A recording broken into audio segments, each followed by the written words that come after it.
১৯৮১ সালের ৩০ মে রাষ্ট্রপতি জিয়াউর রহমানকে যখন হত্যা করা হয় তখন খালেদা জিয়া ছিলেন নিতান্তই একজন গৃহবধূ। ২ শিশু সন্তানকে নিয়ে তখন ঢাকা সেনানিবাসে অবস্থান করছিলেন খালেদা জিয়া।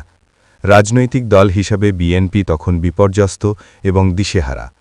জিয়াউর রহমান পরবর্তী দলের হাল কে ধরবেন সেটি নিয়ে নানা আলোচনা চলতে থাকে।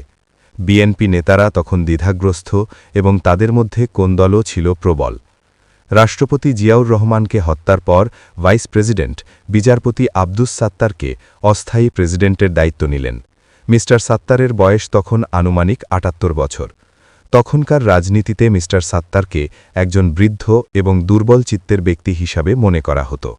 তৎকালীন সামরিক বাহিনীর ঊর্ধ্বতন কর্মকর্তারা মিস্টার সাত্তারকে পছন্দ করতেন, কারণ তারা জানতেন মিস্টার সাত্তার রাজনৈতিকভাবে দক্ষ নন, শারীরিকভাবে দুর্বল। তখন দলের একটি অংশ চেয়েছিল কাউন্সিলের মাধ্যমে নেতৃত্বের কাঠামো ঠিক করা হোক, কিন্তু অপর আরেকটি অংশ, যারা রাষ্ট্রপতি আব্দুস সাত্তারের সরকারে ছিলেন, তারা সেটির বিরোধিতা করেন।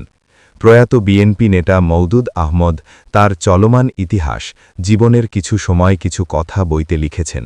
সামরিক এবং শাসকচক্রের জন্য সবচেয়ে বড় ভয় ছিল খালেদা জিয়াকে নিয়ে, কারণ প্রেসিডেন্ট পদপ্রার্থী হবার জন্য খালেদা জিয়াই সে সময় সবচেয়ে শক্তিশালী ব্যক্তি হতে পারতেন, কিন্তু তড়িঘড়ি করে প্রেসিডেন্ট পদের জন্য আব্দুস সাত্তারের মনোনয়ন চূড়ান্ত করা হল। তৎকালীন সেনাপ্রধান জেনারেল এইচ.এম. এরশাদ চেয়েছিলেন মিস্টার সাত্তার প্রেসিডেন্ট হোক। বিষয়টি নিয়ে তখনকার বিএনপিতে মতভেদ দেখা দেয়, কিন্তু তাতে লাভ হয়নি। শেষ পর্যন্ত সেনাপ্রধানের ইচ্ছে অনুযায়ী কাজ হয়েছে। মওদুদ আহমদ লিখেছেন, বেগম জিয়া যদি প্রতিদ্বন্দ্বী হতে চাইতেন তাহলে অন্য কারও প্রার্থী হওয়ার তখন আর প্রশ্ন উঠত না। জিয়াউর রহমান যখন রাষ্ট্র ক্ষমতায় ছিলেন তখন খালেদা জিয়াকে প্রকাশ্যে খুব একটা দেখা যেত না। খালেদা জিয়া যখন রাজনীতিতে আসেন সেটা অনেককে চমকে দিয়েছিল।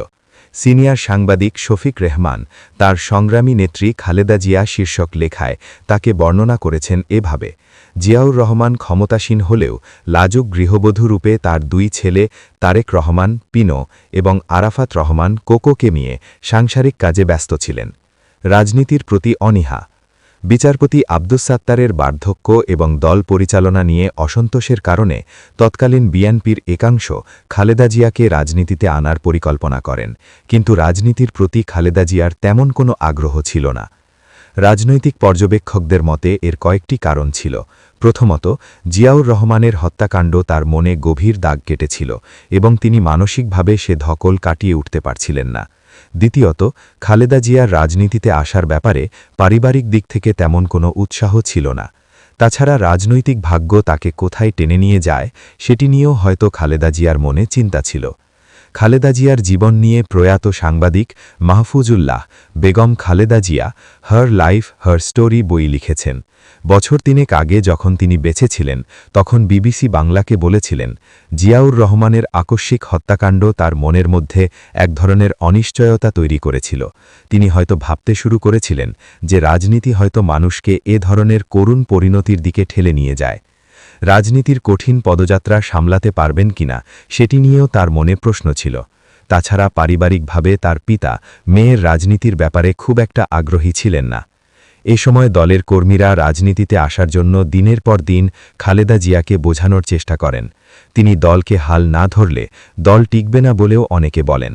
দলকে ঐক্যবদ্ধ রাখার জন্য আপোষ ফর্মুলা হিসাবে খালেদা জিয়াকে বেছে নেওয়া হয়। অন্যদিকে খালেদা জিয়ার রাজনীতিতে আসার বিষয়ে তৎকালীন সেনাপ্রধান এইচ.এম. এরশাদের মনে ভয় ছিল বলে উল্লেখ করেন রাজনৈতিক বিশ্লেষকরা, কারণ মিস্টার এরশাদ যেহেতু ক্ষমতা দখলের দীর্ঘ পরিকল্পনা নিয়ে এগিয়ে যাচ্ছিলেন, তখন ভাবছিলেন যে খালেদা জিয়া রাজনীতিতে আসলে পরিস্থিতি সামলানো তার জন্য কঠিন হয়ে যাবে।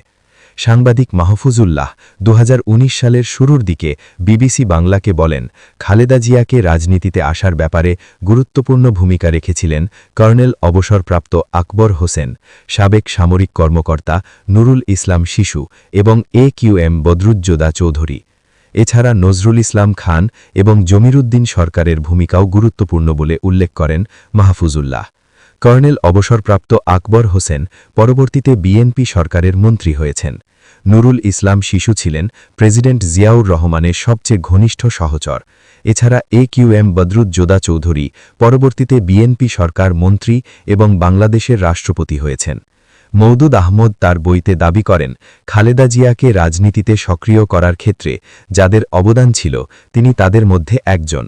১৯৮২ সালের ৭ই নভেম্বর খালেদা জিয়া যখন জিয়াউর রহমানের সমাধিস্থলে গিয়ে প্রথম রাজনৈতিকভাবে আত্মপ্রকাশ করেন, সেটির পেছনে মি আহমদের ভূমিকা ছিল বলে তিনি নিজে উল্লেখ করেন।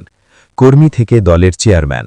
বিএনপির ওয়েবসাইটে দেয়া তথ্য অনুযায়ী ১৯৮২ সালের ৩রা জানুয়ারি একজন রাজনৈতিক কর্মী হিসাবে খালেদা জিয়া আত্মপ্রকাশ করেন।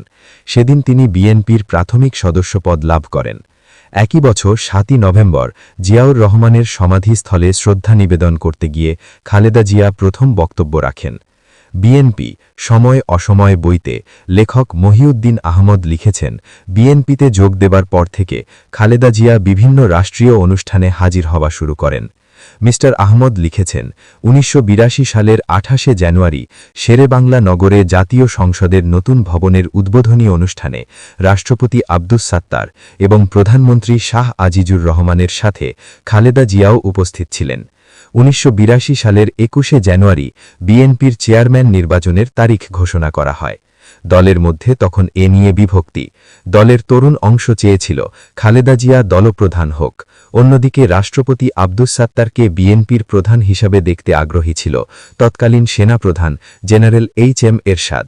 বিএনপির চেয়ারম্যান হবার জন্য একই সাথে প্রার্থী হয়েছিলেন খালেদা জিয়া এবং রাষ্ট্রপতি আব্দুস সাত্তার।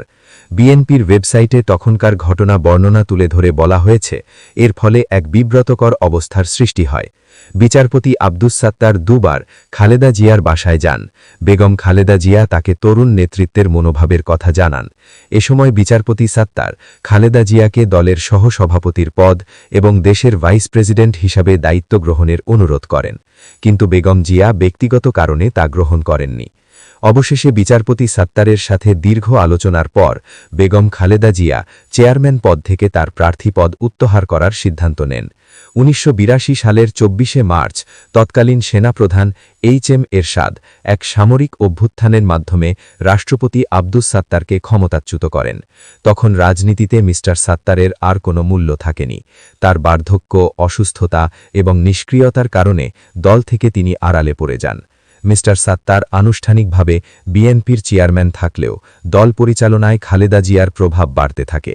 ১৯৮৩ সালের মার্চ মাসে খালেদা জিয়া দলের সিনিয়র ভাইস চেয়ারম্যান হন এবং এপ্রিল প্রথমে বিএনপির এক বর্ধিত সভায় তিনি ভাষণ দেন, কিন্তু তৎকালীন বিএনপির কিছু নেতা সেটি পছন্দ করেননি।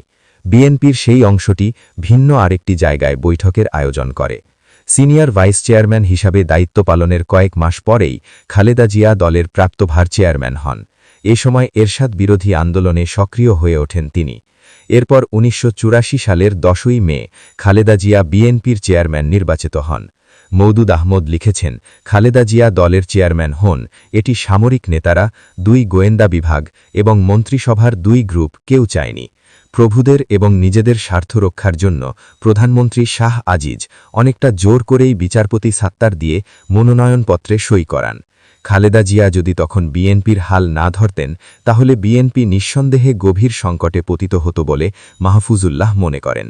এরশাদ বিরোধী আন্দোলন যখন ধীরে ধীরে জোরালো হচ্ছিল, তখন বিএনপির বাইরে অন্য রাজনৈতিক দল থেকে খালেদা জিয়াকে দলের নেতৃত্ব গ্রহণের অনুরোধ করা হয়েছিল। এক্ষেত্রে হায়দার আকবর খান রণ এবং রাশেদ খান মেনন ছিলেন অন্যতম। খালেদা জিয়ার সাথে আলোচনার জন্য তারা দুইজন তার তৎকালীন ক্যান্টনমেন্টের বাসায় গিয়েছিলেন। মি রণ তার আত্মজীবনী শতাব্দী পেরিয়ে বইতে কথা তুলে ধরেছেন। খালেদা জিয়ার সাক্ষাতের কথা উল্লেখ করে মি রণ তার বইতে লিখেছেন, আমরা খালেদা জিয়ার কাছে প্রস্তাব করলাম, আপনি রাজনীতিতে আসুন, বিএনপির হাল ধরুন, এক্ষেত্রে এরশাদের বিরুদ্ধে লড়ব। এরশাদ সম্পর্কে তার ঘৃণা ও ক্ষোভ প্রকাশ পেয়েছিল, কিন্তু সরাসরি রাজনীতি করবেন কিনা সে সম্পর্কে কিছু বললেন না। দেখলাম তিনি স্বল্পভাষী, তবে আমাদের কথা খুব মনোযোগ দিয়ে শুনছিলেন। সবশেষে তিনি বললেন, ভেবে দেখব। রাষ্ট্র ক্ষমতায় খালেদা জিয়া। ১৯৮০-র দশকে জেনারেল এরশাদের সামরিক শাসনের বিরুদ্ধে আন্দোলনের মাধ্যমে দেশ জুড়ে খালেদা জিয়ার ব্যাপক পরিচিতি গড়ে ওঠে। জেনারেল এরশাদের পতনের পর ১৯৯১ সালে যে নির্বাচন অনুষ্ঠিত হয়েছিল সেটাতে বিএনপি জয়লাভ করে। রাজনীতিতে আসার ১০ বছরের মধ্যেই প্রধানমন্ত্রী হন খালেদা জিয়া।